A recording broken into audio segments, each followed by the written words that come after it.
তোমার অঙ্গ প্রত্যঙ্গ জাতিকে দেখিয়ে জাতিকে জাহান্নামের দিকে ঠেলে দিয়ে তুমি নিজেকে শিক্ষিত মনে করো না। ভুল হিসাব তোমার বিদ্যাকে কবর দিতে এসেছে, তুমি মনে রেখো। তোমার মুখ দেখলে পাপ হয়, তোমার হাত দেখলে পাপ হয়, তোমার পা দেখলে পাপ হয়, তোমার শরীর দেখলে পাপ হয়, তোমার চুল দেখলে পাপ হয়, তোমার গোটা দেহটাই হচ্ছে অন্যের জন্য পাপের বস্তু। শোন, এই ছেলে, তোমার বাপ তোমার বোনকে দিয়ে জাতিকে পাপী করে তোমার বাপ যেন তাহাজ্জুদ পড়ে জান্নাত কিনতে না চাই, বলে গেলাম তোমাকে।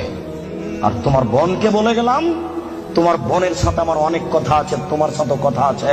তুমি এক পায়ে হলে দাঁড়িয়ে থাকো, এক একটা বাক্যকে তুমি মনে করবে 1 কোটি টাকা মূল্য, তাহলে তুমি আজকে কথা মূল্যায়ন করতে পারবে।